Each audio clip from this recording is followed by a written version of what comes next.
tardes, estimados alumnos. En la tarde de hoy estaremos estudiando la figura del aval que está contemplada en el artículo 633 del Código de Comercio, al cual procedemos a leer de manera inmediata.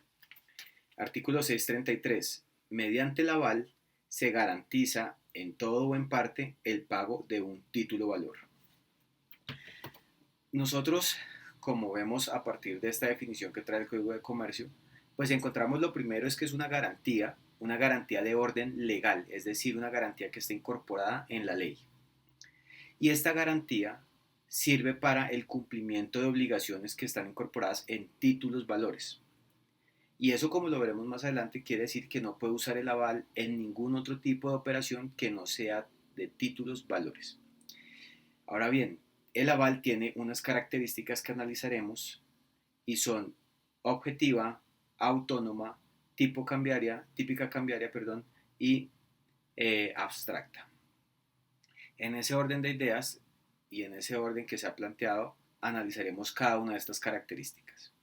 La primera, y es objetiva, eso quiere decir que esta garantía está respaldando el título, la obligación contenida en el título valor. Y esto acá entonces difiere un poco de otro tipo de garantías que son, por ejemplo, las personales o que son, por ejemplo, las reales. Y a manera de ejemplo, entonces la pondremos en la vida real o en el corrido normal de los negocios.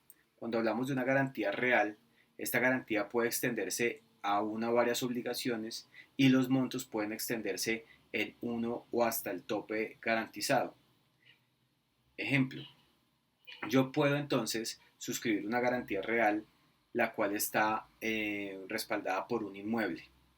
Y este inmueble tiene un valor de 1.000 millones de pesos. Cuando yo realizo la hipoteca y dejo esta garantía real, yo puedo simplemente extenderla hasta el tope, es decir, me podría llegar a endeudar hasta completar el tope de la garantía, que son 1.000 millones de pesos, y eso quiere decir que puedo hacerlo en una sucesión de varias obligaciones. De la misma forma, puedo hacerlo con obligaciones que son propias o con obligaciones que son de terceros.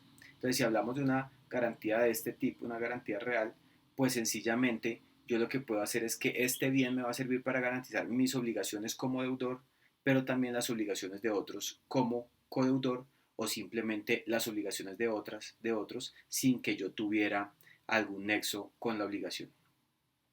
Entonces vemos acá que esa garantía que es real, entonces respalda con el bien inmueble, para este caso, todas las operaciones que pudieran ejecutarse hasta llegar al tope del valor del inmueble. Entonces acá vemos una clara diferencia, y es que esta garantía está dada sobre el título valor, es decir, que su límite está en el contenido del título, o sea, de la obligación que está incorporada dentro de él. Ahora bien, cuando hablamos de autónoma, eso quiere decir que la garantía se puede ir desplazando. Lo vimos en anteriores oportunidades, en una de las características de los títulos valores. Entonces, esta obligación se puede ir moviendo hacia adelante. Eso quiere decir que yo podría, dentro de la figura de aval, hacer la demanda a cualquiera de los signatarios, o sea, demandar a cualquiera de los signatarios, excepto al avalista con el avalado. Vamos a ponerlo en un ejemplo. Vamos en una sucesión de endosos y estamos hablando el primer endoso, yo soy el segundo endoso con aval y está el tercer endoso sin aval. Entonces, el tercer endoso, esa persona puede demandar al segundo o al aval del segundo, o puede demandar al primero. De la misma forma, si ese aval mío en la segunda posición paga la obligación, puede demandar entonces al que está avalando y también al primero. ¿Listo? La única que no se puede mandar es el avalado con el avalista, es decir, que el segundo le diga al aval, oiga, págueme usted, porque es garantía de él. Por lo tanto, no podría exigirle el pago por ningún motivo a su aval. Esto quiere decir pues que estamos frente a obligaciones que son autónomas y que por lo tanto el pago puede demandarse a cualquiera de las personas dentro de la cadena de endosos. Acá es importante también pues ubicar el aval y limitar el aval porque como leímos en la definición puede ser en todo o en parte, pero entonces hay que ubicarlo dentro de la cadena de endosos a quién es el que estaría respaldando. Como quiera que si se dejara el aval abierto, pues tendríamos una dificultad porque de esa forma quedaría para cualquiera de las operaciones que estén dentro del título valor. Ahora en la tercera característica encontramos que es típica cambiaria y eso quiere decir que es solamente para títulos valores que no existe el aval en ningún otro tipo de documentos y que estos son propios o este aval es propio de documentos que tienen contenido crediticio, representativos de mercaderías o corporativos de deuda, es decir, que estamos dentro de las tres clases de títulos valores en las que se garantiza por medio del aval. Sin embargo, a la pregunta de si tenemos posibilidad de poner un aval dentro de un contrato, pues la respuesta será que no, como quiera que es una figura típica cambiaria y por lo tanto solamente es aplicada a los títulos valores contemplados en el Código de Comercio. Perdón. Ahora bien, también encontramos el aval con una característica que es abstracto. ¿Y eso qué significa? Que el aval es totalmente independiente de la causa pues, que le dio origen al título. Es decir, que cuando yo estoy avalando a alguien, para el caso para el ejemplo que estábamos desarrollando en la segunda línea que está avalado y el tercero, pues sencillamente a mí como aval no me interesa ninguna de las relaciones contractuales por las que surgió el título en principio. Es decir, que no depende mi obligación de ninguno de los otros que estén agrupados allí. Con eso entonces se daría cuenta que el aval es completamente abstracto. Ahora bien, cuando nosotros vamos a analizar el concepto y las características, entonces tendremos que hacer un análisis del corrido de los artículos a partir del 633 en adelante, 633 y subsiguientes.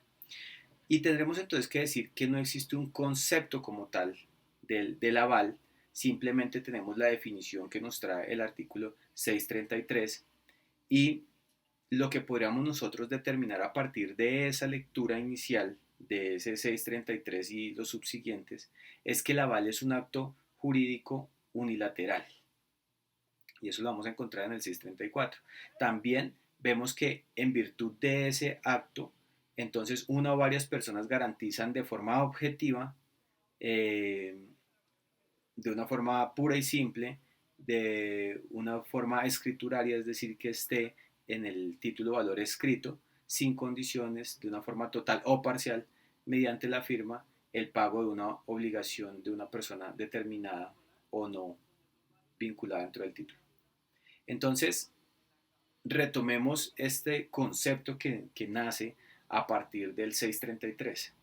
Entonces, si bien no tenemos una definición que sea exacta del concepto del aval, sí podemos entender varias cosas allí. Acto jurídico unilateral, es decir, que la persona pues va a desarrollar, en virtud del cual una o varias personas garantizan de forma objetiva frente al título el aval, esa garantía. Lo hacen en forma escritural, es decir, que están agregando por escrito en el título que son aval. De forma pura y simple, es decir, que no tiene condiciones, no se sujeta a nada, usted es aval o no es aval. Y cuando se ha agregado aval, pues no puede tener ningún tipo de condición. Puede ser total o parcial, es decir, puede usted garantizar el total de la obligación que está allí o garantizar una porción de ese título. Y podrá garantizar a una persona en específico o a todas las personas que se agreguen al título por el vínculo cambiario que ellos tienen. Entonces vamos a analizar un poco de estas características a través de la lectura de estos artículos. Acto jurídico unilateral. Hablamos de el artículo 634 que procedo a leer. El aval podrá constar en el título mismo o en hoja adherida a él. Podrá también otorgarse por escrito separado en el que se identifique plenamente el título cuyo pago total o parcial se garantiza. Se expresará con la fórmula por aval u otra equivalente y deberá llevar la firma de quien lo presta. La sola firma puesta en el título, cuando no se pueda atribuir otra significación, se tendrá como firma de avalista. Cuando el aval se otorgue en un documento separado del título, la negociación de este implicará la transferencia de la garantía que surge de aquel. Entonces, vamos a hacer, esta distinción a través de este artículo. Lo que encontramos de primera vista es la voluntad que tiene el avalista de garantizar la obligación. Eso quiere decir que encontramos como elemento la voluntad. Lo segundo que encontramos, garantiza el pago total o el pago parcial de la obligación metida dentro del título. Tercero, ¿qué frase usamos? Entonces será por aval u cualquier otra equivalente. ¿Qué podemos entonces agregar? Samuel garantiza el pago de, Samuel como aval de, garantizo la obligación cambiaria de. ¿Listo? Entonces encontramos la frase por aval o encontramos cualquier otra equivalente como las que les acabo de mencionar. También otro elemento importante de análisis dentro de este artículo 634 es que la sola firma puesta en el título, cuando no se le puede atribuir otra significación, se tendrá como firma de avalista. Y eso tiene un significado importante porque si yo tengo la línea de endoso, digamos en el costado izquierdo van todos, uno por uno, y pongo en el costado derecho una firma y yo no le puedo atribuir, si todos están por la línea izquierda los de endoso y este está por la línea derecha, al no poderle atribuir otra característica, otra obligación dentro del título, pues lo que tendría que considerar es que es por aval. Por lo tanto, es importante que yo agregue de una manera clara, muy clara, la condición en la que estoy actuando. Ahora bien, también encontramos que este aval debe constar por escrito. Eso quiere decir que no hay ningún tipo de aval que se pueda realizar verbalmente. Es parte de la literalidad del título. Si en el título está agregado, entonces podemos considerar que sí hay aval. Pero si no está allí agregado, pues sencillamente no tenemos esa garantía de respaldo para el título. Lo siguiente es que yo puedo tener el aval en el título o en hoja separada del título. Lo que va a ser importante acá es que tengamos plenamente identificada esa hoja adicional que compone el título valor. Por lo tanto, y siempre se los he reiterado, hay que cotejar que el documento pues corresponde. Eso quiere decir que le puedo agregar el número de formulario o le puedo agregar el número del título, pero lo que debe quedar completamente claro es que esa hoja adicional corresponde a ese título valor. Y también, al volverse el aval está respaldando el título, pues así estén las hojas separadas, lo que yo debería entregar con el título valor también es esa hoja que está haciendo, en donde está incorporado el aval y que hace de garantía dentro del título valor. Ahora, frente a la firma del avalista. La firma del avalista es un requisito esencial para que tengamos la constitución de esta garantía. Es decir, si no está la firma, por ejemplo, puede decirnos Samuel garantiza la obligación o por aval a, listo. Pero si no tenemos la firma, sencillamente se va a quedar en una manifestación de voluntad que carece del efecto por no cumplir con un requisito esencial. Ahora, lo que sí varía es que la sola firma puede constituir aval. Pero aquí también hay otra controversia, y es que cuando les digo de las posiciones, es que si yo pusiera el aval en la línea donde van los endosos, pues lo que podría pasar es que el aval se puede confundir con un endoso en blanco que vimos en clases anteriores. Por lo tanto, es muy importante que ustedes tanto los endosos como los avales los dejen debidamente establecidos, debidamente claros dentro del título, so pena de confundirse y terminar agregándose una obligación pues que no tiene usted dentro del título. La recomendación entonces para estos casos es que los avales se firmen al lado de la persona a la que se está avalando. Es decir, que si está Samuel en una línea va a hacer o va a constituir una garantía, un aval, entonces pues pongamos enfrente de Samuel el aval. De esa manera no hay lugar a confusión. Pero también es importante recordar que por el hecho de ponerlo del lado, no quiere decir que esté avalando solamente a Samuel. Por lo tanto, si no lleva el nombre de Samuel, pues ese aval estaría garantizando pago de obligación de todos los anteriores a Samuel. Es importante entonces que con el aval nosotros agreguemos esa inscripción de a quién estamos avalando, porque entonces podría darse a entender que estoy avalando a todos del título. Y acuérdense que la característica del aval al ser objetiva es que respalda el título. Por lo tanto, si yo no soy lo suficientemente claro, lo que la norma ha establecido, pues se traduce en que estoy respaldando todas las operaciones del título valor.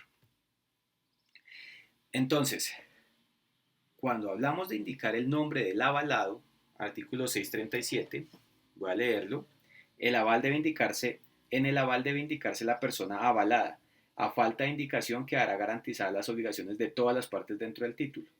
Eso quiere decir, como les mencioné, que debe ponerse a quien se avala o si no la ley a través del artículo 637 del Código de Comercio, lo que va a entender es que está avalando a todas las personas dentro de ese título valor.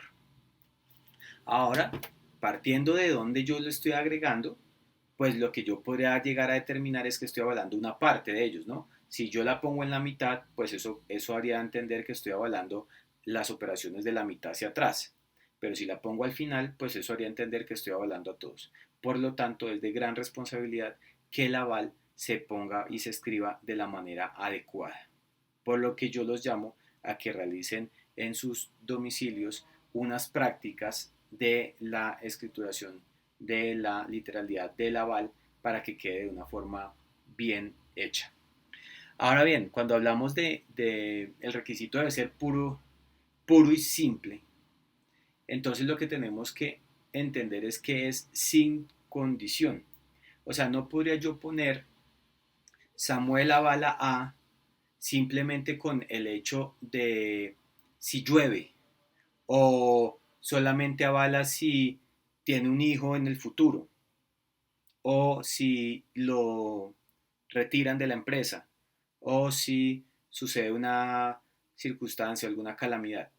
Porque el aval con la firma, pues lo que manifiesta es una garantía y esa garantía no se puede condicionar a cualquier circunstancia, a un hecho futuro, a un hecho incierto, al tiempo o a plazos, no se puede condicionar. Ejemplo del tiempo a plazos, avalo hasta el 30 de abril, no lo podría hacer como quiera que es puro y simple, es decir, que no puede existir una condición.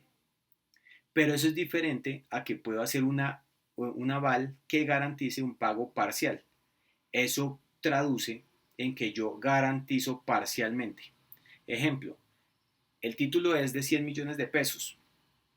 Entonces, garantizo a Samuel por 50 millones de pesos.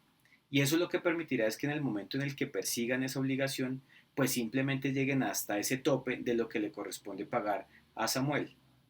De otro modo, si yo no agrego ese monto que puede ser parcial, pues lo que entenderá la norma es que estoy respaldando el total. Recuerden, objetivo y por lo tanto es la obligación contenida dentro del título. Ahora, esa justificación, ¿dónde la vemos? Artículo 635. Vamos a leerlo. A falta de mención de cantidad, el aval garantiza el importe total del título. Por lo tanto, si yo no he agregado la cantidad avalada, pues entonces tengo que asumir el total. Acá también hay lugar a interpretación y es que puede ser que 3 personas avalen o 4 personas avalen, pero no se hayan puesto los montos, por lo tanto entonces todos respaldan el 100%. Acá tendremos que analizar si es viable que estas 4 personas cada una asuma el 25% del contenido del título o si a elección de la persona que va a demandar puede escoger a cualquiera de los 4 y iniciar la medida correspondiente.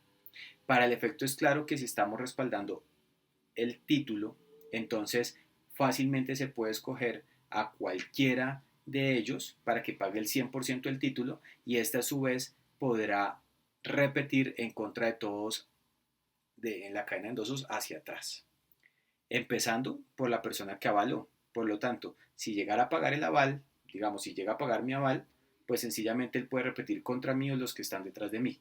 Pero inicialmente, por ser la persona más cercana, pues entonces podría repetir.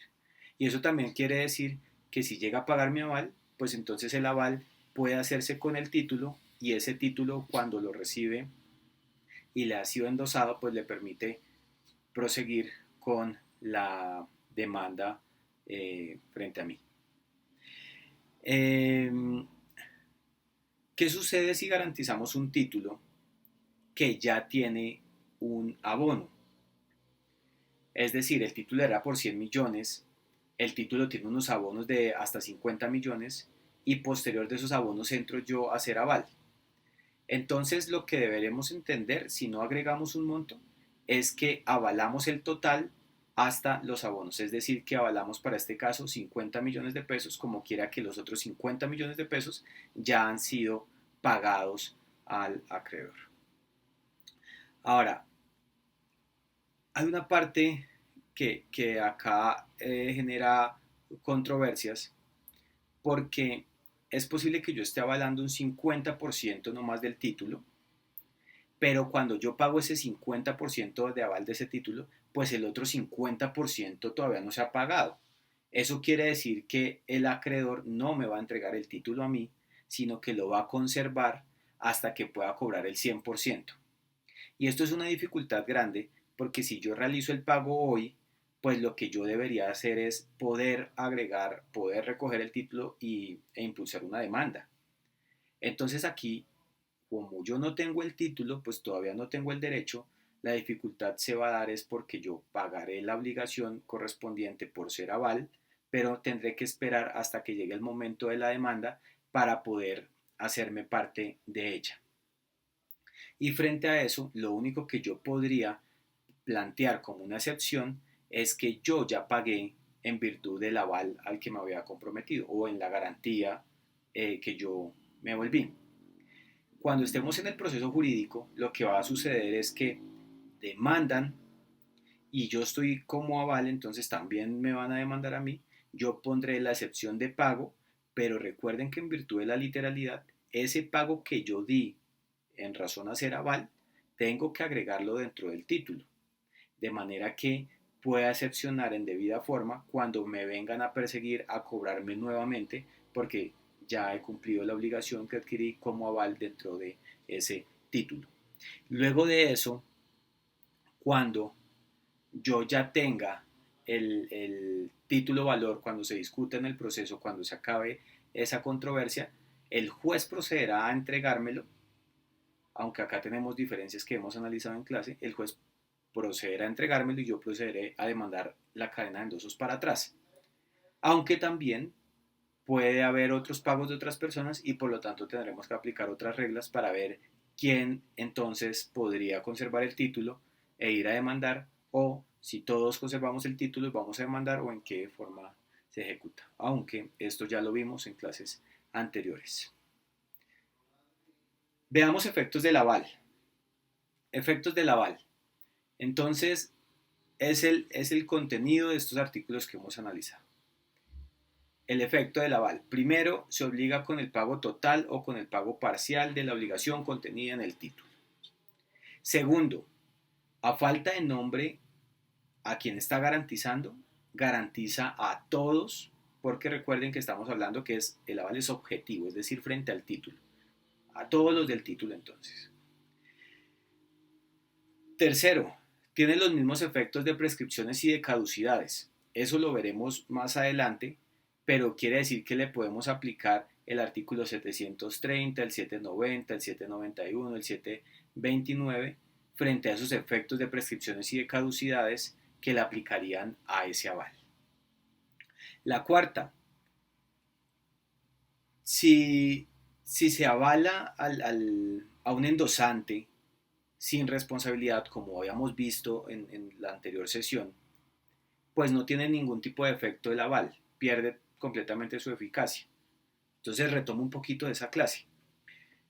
Si yo endoso sin responsabilidad y pongo un aval, pues sencillamente como no tengo responsabilidad, yo cuando hago el endoso, pues el aval mucho menos tiene que respaldar. Por lo tanto, el efecto para ese tipo de endoso sin responsabilidad, pues será completamente nulo de parte del aval. Ahora, si la obligación del avalado es inválida, es decir, si yo tengo una obligación frente a los demás hacia atrás por cualquier tipo de negocio jurídico y es inválida esa relación contractual, por ejemplo, sencillamente el aval no pierde efecto y conserva su eficacia, porque recuerden que estamos hablando del objetivo y es que respalda el título. A manera de ejemplo, estamos en la cadena de endosos, yo soy el quinto y tengo un aval, y resulta que con el cuarto tuvimos una discusión y vamos a resolver un contrato.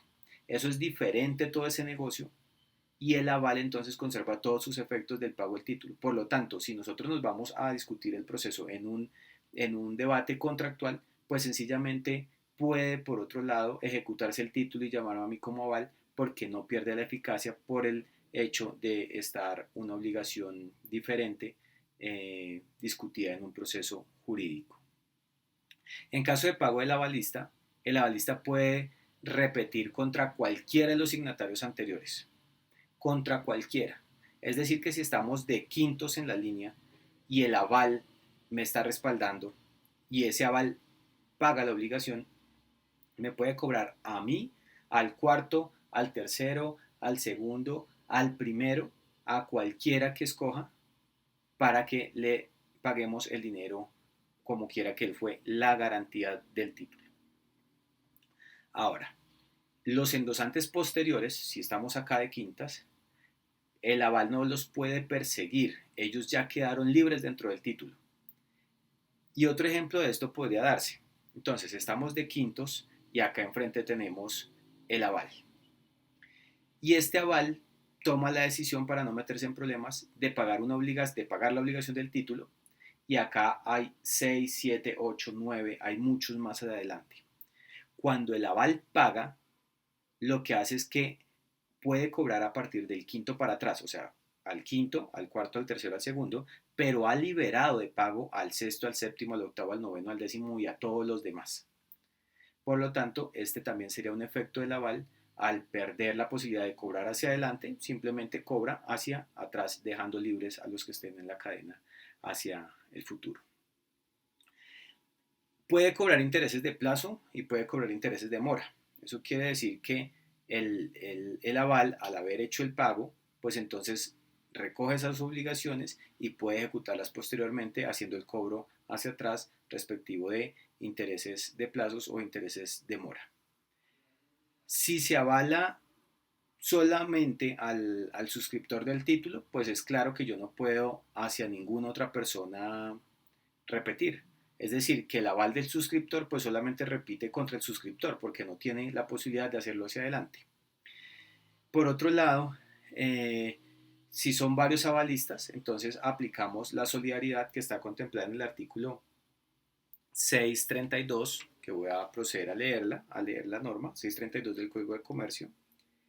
Cuando dos o más personas suscriban un título valor en un mismo grado, como giradores, otorgantes, aceptantes, endosantes, avalistas, se obligarán solidariamente para el pago del título por uno de los signatarios solidarios no confiere a quien paga respecto de los demás coobligados, sino los derechos y acciones que competen al deudor solidario contra estos sin perjuicio de las acciones cambiarias contra las partes.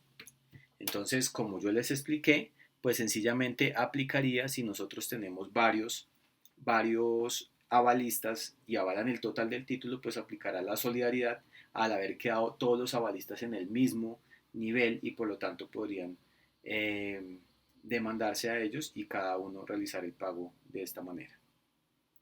Ahora, si el aval paga parcialmente el título, pues se le da a el aval una constancia del pago que ha hecho, pero no se puede hacer nada para cobrar porque recuerden que no tiene el título. Entonces, si el aval pagó 50 millones, lo que tendrá que hacer es agregarse dentro del título el pago, el abono de los 50 millones de parte del aval, y a él le entregarán un recibo donde conste que realizó el pago de los 50 millones, pero no puede hacer nada más frente a la obligación, como quiera que el título lo ha conservado el acreedor hasta que se le pague el 100%. Entonces, quedará a la espera para que se le entregue el título eventualmente, luego que él cobre la totalidad de la obligación que se tiene allí incorporada. Bueno, y con esto, entonces, cerramos este capítulo, esta clase de hoy sobre el aval, teniendo pendiente con ustedes el desarrollo de ejercicios en los que ustedes plasmen un aval y un endoso.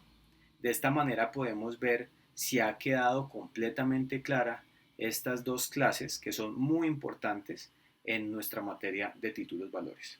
Por lo tanto, los invito a practicar en sus domicilios, pues con una hoja en blanco y comiencen a hacer este tipo de endosos, los endosos que analizamos en propiedad, en procuración, endosos en garantía, y a su vez que practiquemos este tipo de endosos en los que, el tipo de avales en los que avalemos el total de la obligación, avalemos